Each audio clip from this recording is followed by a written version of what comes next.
Hello Joe, welcome back to Criminal Case.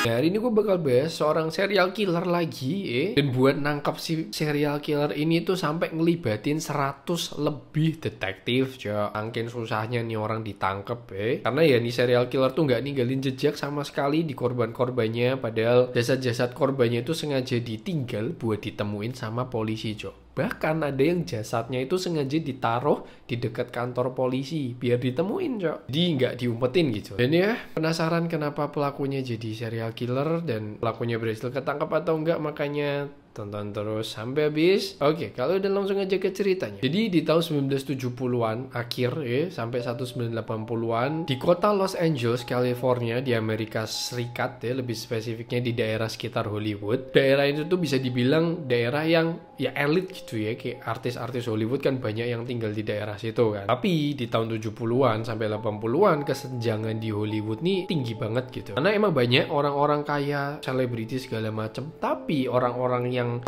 miskin banget itu juga banyak, Cok. Yang kayak kalau mereka tuh kerja tuh cuman buat biar bisa makan doang gitu. Karena banyak orang-orang yang yang mengadu nasib pergi ke Los Angeles gitu dengan harapan wah gue ke kota besar bisa sukses gitu, tapi malah nggak sesuai ekspektasi gitu. Pas nyampe Los Angeles malah jadi gelandangan segala macem kan. Makanya ya kenapa kesenjangannya cukup tinggi, dan karena kesenjangan itu tadi angka kriminalnya jadi tinggi juga, Cok. Banyak perempuan remaja yang datang ke Los Angeles tuh cuman buat jadi PSK gitu karena kan waktu nyampe Los Angeles juga ya mereka nggak pegang duit, butuh kerjaan cepet, ya udah apa aja kerjaan disikat Nah, PSK ini tuh hidupnya juga ya bisa dibilang sangat miris gitu, karena mereka dijadiin inceran sama penjahat yang mau gue bahas di kasus ini. Di kasus pertama itu terjadi di tanggal 17 Oktober tahun 1977, itu sekitar jam 6 pagi ditemuin jasad seorang wanita berumur 19 tahun bernama Yolanda Washington. Ditemuin di kayak bukit-bukit gitu deket jalan raya Ventura di Forest Lawn Cemetery, kawasan Hollywood Hills, jadi di kawasan kuburan Dan Yolanda ini kerjanya sebagai PSK. Dia datang ke Los Angeles bawa anaknya yang masih bayi, Cok. Sebagai single mother, nggak punya apa-apa, kerja akhirnya jadi PSK, tapi ya ditemuin nggak bernyawa. Dan keadaan jasadnya Yolanda itu ditemuin dalam keadaan yang udah nggak pakai apa-apa gitu, udah nggak pakai busana, kayak ngeletak aja gitu di tepi bukit. Dan pas polisi datang ngelihat jasadnya tuh, polisi udah langsung tahu kalau ya dia diambil nyawanya karena ada memar-memar gitu di bagian tangan, kaki, dan lehernya. Dan ditemuin juga ada tanda-tanda kalau Yolanda ini habis berhubungan badan gitu nggak lama sebelum dia meninggal, entah secara paksa atau sama-sama mau, nggak ada yang tahu. Tapi kemungkinan besar itu dipaksa sama entah siapa, karena posisinya tangan dan kakinya tuh diikat, Cok. Dan kalau dilihat dari lokasinya, menurut polisi ini udah cukup jelas gitu kalau pelakunya tuh pengen jasadnya Yolanda dilihat sama publik, sengaja biar bisa ditemuin, karena ya kan itu di kuburan gitu Kalau emang penjahatnya nggak mau jasadnya ketahuan, ya dikubur aja di situ kan nggak ketahuan juga karena emang kuburan. Tapi ya dibiarin di situ biar ditemuin kemungkinan. Terus polisi mulai tanya-tanya ke keluarga atau teman dekatnya Yolanda kan, tapi polisi nggak nemuin apa-apa nggak ada orang yang bisa dicurigain tersangkanya. Nah, di bulan November setelah kasusnya Yolanda ini, kasus-kasus ditemuinnya jasad nih mulai membludak, Cok. Kebanyakan dari mereka ditemuin dalam keadaan nggak pakai busana dan ada luka-luka memar gitu, kayak terus tangannya bekas diikat, kakinya diikat, ada bekas habis berhubungan badan juga. Kayak korban keduanya ini bernama Judy Miller, baru berumur 15 tahun, Cok. Dia ditemuin di Taman Perbukitan Glendale di tanggal 1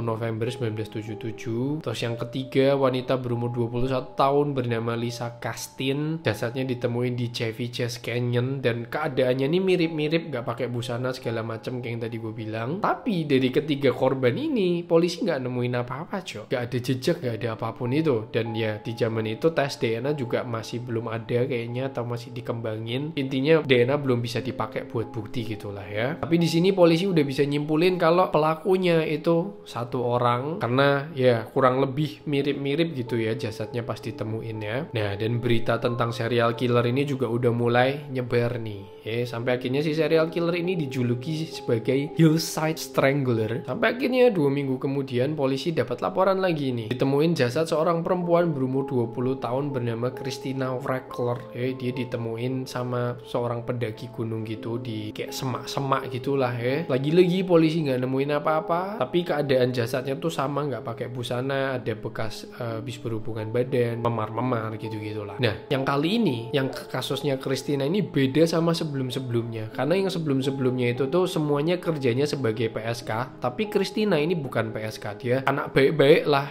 anak yang lurus-lurus aja gitu. Bahkan kalau menurut orang tuanya dia juga anak yang nurut sama orang tuanya segala macem. Terus mulai tuh diselidiki ya kan sama polisi. Di sini polisi nemu kalau Christina itu punya pacar bernama Todd, dan polisi juga tahu kalau belum lama itu Christine sama Todd itu sempat berantem besar karena polisi berhasil nemuin buku catatannya Christine gitulah Di situ Christine kayak nulis dia baru berantem sama Todd, berantem besar segala macam. Akhirnya Todd dipanggil ke kantor polisi nih buat ditanya-tanya. Tapi ya Todd punya alibi yang sangat kuat, jadi dia dilepas, dia nggak jadi tersangka. Terus di tanggal 20 November ditemuin lagi jasad perempuan, kali ini 2 jasad sekaligus Yang satu bernama Dolores Ann Cepeda, baru berusia 12 tahun, dan satunya Sonja Johnson yang baru berumur 14 tahun. Masih bocah-bocah ditemuin di tempat yang sama karena ya ternyata mereka Dolores sama Sonja tuh teman baik gitu ya. Mereka ditemuin di tumpukan sampah dan di 2 jasad korban ini juga ditemuin ada tanda-tanda habis berhubungan badan gitu ya. Nah, tapi di kasusnya ini itu ada saksi nih.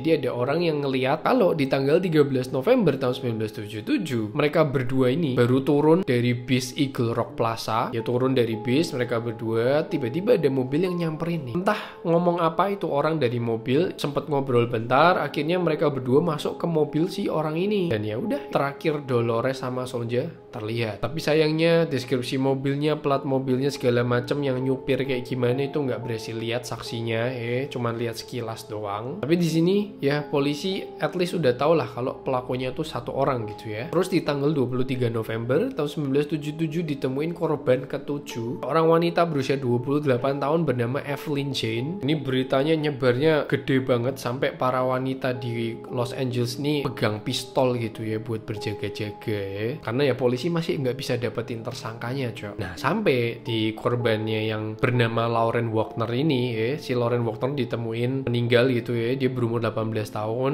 Kali ini dia ditemuin ada bekas setruman di badannya Lauren Wagner Jadi sebelum meninggal sempet sengsara lah pokoknya Nah, yang bedain kasus ini sama yang kasus lain, kali ini ada saksi bernama Beulah Stover yang berhasil ngelihat si Lauren itu dibawa pakai mobil di depan rumahnya sendiri Jadi menurut kesaksiannya Beulah ini lagi ngelinguk ke jendela gitu ya, entah lagi ngapain, lagi ngelamun kali. Terus si Beulah ini ngeliat si Lauren ini naik mobil, terus dia baru mau parkir nih di depan rumahnya si Lauren, mau parkir gitu ya kan. Tiba-tiba muncul nih mobil yang warna kapnya putih, bodinya warna biru kayak mobil polisi gitu kurang lebih, berhenti persis di sebelahnya Lauren sebelum Lauren mau parkir, di sebelahin gitu ya kan. Terus turun si orang ini dari mobilnya dan ya pakai seragam polisi Lauren disuruh turun, disuruh masuk ke mobil polisi itu, tapi nggak mau si Lauren bahkan sempat teriak tapi langsung dibekap gitu sama polisinya, ditarik, diseret masuk ke mobil. Nah, kenapa sih Beulah ini nggak langsung lapor polisi? Karena ya yang nangkep polisi jadi Beulah ini mikir kayak ini kayaknya si Lauren berbuat sesuatu kali ya, kayak berbuat kriminal apa gitu. Jadi ya udah gitu, Beulah nggak lapor apa-apa. Dan ya gue pun kayak bakal ngelakuin hal yang sama kayak ngelihat orang gitu ditangkep polisi, diseret, ya udah aja gitu, kayak mungkin tuh orang ngelakuin kriminal, nggak bakal mikir sampai itu polisi gadungan ya kan. Ya udahlah, akhirnya dimasukin ke mobil dan udah pergi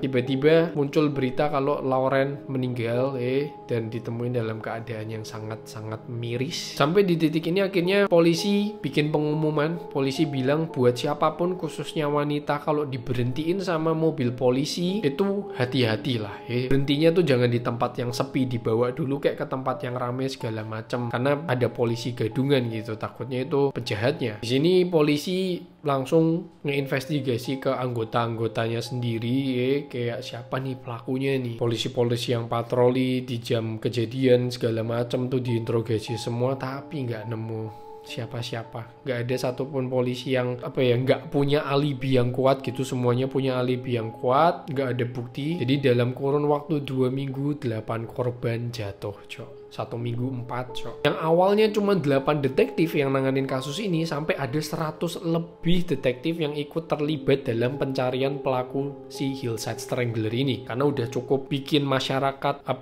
takut gitu. Nah, terus nih di tanggal 13 Desember tahun 1977 ditemuin jasad seorang wanita bernama Kim Diane Martin di bukit-bukit yang deket banget sama kantor polisi, cok. Jadi kalau misal ada polisi keluar gitu dari kantor, dia bisa ngelihat ke bukit itu dan kelihatan jasadnya. Jadi sengaja ditaruh di situ biar kelihatan dari kantor polisi, cok. Sengaja ditaruh di situ jasadnya. Udah diinvestigasi lagi sama polisi tapi nggak nemu apa-apa, cok. Terus jatuh lagi beberapa jasad, nggak perlu gue jelasin karena kurang lebih sama bosenin. Intinya sempat stop tuh, nggak ada kejadian lagi selama beberapa bulan. Di sini polisi udah mikir nih, kayak ini apa orangnya meninggal secara nggak sengaja atau udah ketangkep atas kasus lain gitu-gitu. Intinya hilang gitu dari peradaban. Yang tadinya 100 detektif lebih yang nanganin menurun jadi 30, menurun jadi 15, akhirnya jadi 2 doang. Jadi ada 10 wanita total meninggal dalam waktu 5 bulan ya. Polisi udah mulai frustasi, udah mulai stres karena nggak tahu harus kemana, harus gimana. Sampai akhirnya 1 tahun kemudian setelah ini jadi cold case ya, jadi unsolved case, mulai ada titik balik nih. Jadi awalnya itu ditemuin 2 jasad wanita di Washington. Jadi udah bukan di Los Angeles nih ya, lokasinya rada jauh tapi nanti nyambung sama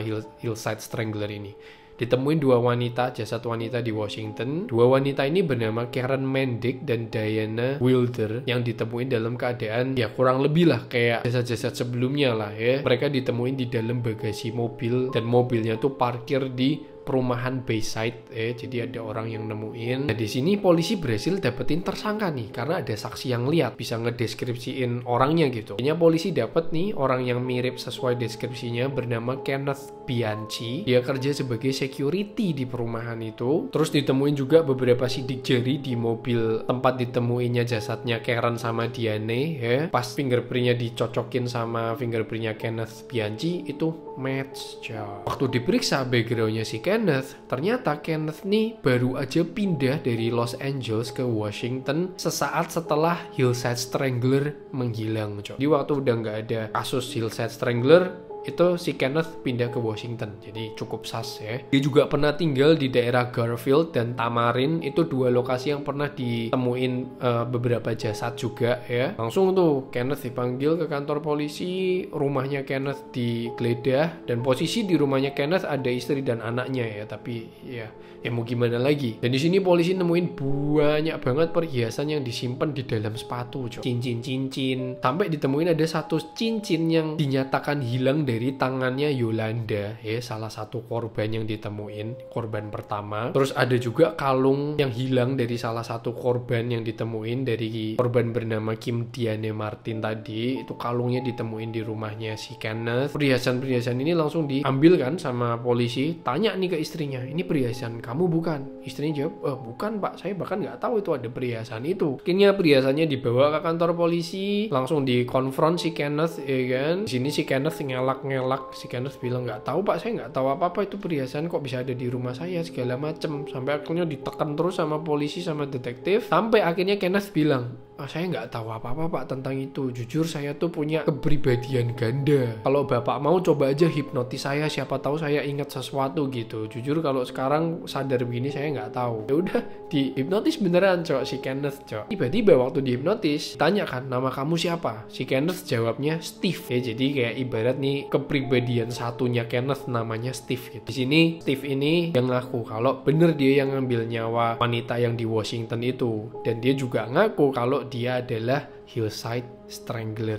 Si Steve nih waktu diinterogasi dia marah-marah sendiri gitu. Dia bilang kayak, gue benci banget sama Kenneth, pengecut banget itu orang, makanya kadang gue ambil alih gitu-gitulah ngomong gitu. Gue nggak tahu lah itu beneran atau acting ya. Intinya waktu ditanya si Steve ini bisa jelasin secara detail, sedetail-detailnya gimana cara dia ngambil nyawa korbannya, di mana dia naruh korbannya, segala macam tuh dia bisa jelasin. Bahkan dia bilang ada 1 satu orang lagi bernama Angelo Bono yang jadi partner in crime-nya gitu ya. Jadi pelakunya ada 2 dan mereka bilang bener mereka tuh berdua nyamar jadi polisi segala macem ya. Gak lama Angelo Bono dilacak, tangkep juga si Angelo Bono. Si Angelo Bono juga ya ngaku juga ya akhirnya mereka berdua dibawa ke pengadilan. Tapi di sini si Kenneth itu berhasil ngeyakinin hakim kalau emang bener Kenneth nih punya penyakit mental gitu, punya 2 kepribadian. Makanya Kenneth nggak dipenjara, tapi Kenneth bakal dikirim ke rumah sakit jiwa khusus kriminal Tapi akhirnya coba di-assess ulang gitu, coba diinvestigasi ulang, didatengin psikiater profesional segala macem. Ternyata di sini Kenneth terbukti berbohong ya, dia masukin kepribadian gandanya setelah dia dirawat beberapa hari di rumah sakit jiwa, baru ketahuan ternyata dia bohong. Ya sampai akhirnya Kenneth dinyatakan bersalah. Angelo Bono itu juga ternyata sepupunya si Kenneth itu juga dinyatakan bersalah atas semua pengambilan nyawa itu, dan akhirnya mereka berdua dijatuhi hukuman penjara seumur hidup ya. Gimana menurut lo ya? Komen di bawah. Ini kayaknya cukup pendek ya kasusnya, tapi nggak apa-apa, gue bakal upload video baru lagi nanti hari Minggu. Itu nggak kalah seru cok. Gue bahas tentang mafia yang bahkan pemerintah itu sampai tunduk cok sama si mafia itu. Nanti lo tunggu aja kasusnya di hari Minggu ya. Itu dulu videonya, semoga bisa mengantarkan kalian tidur ya. Jangan lupa di like, jangan lupa di subscribe, share juga ke teman kalian. See you on the next video.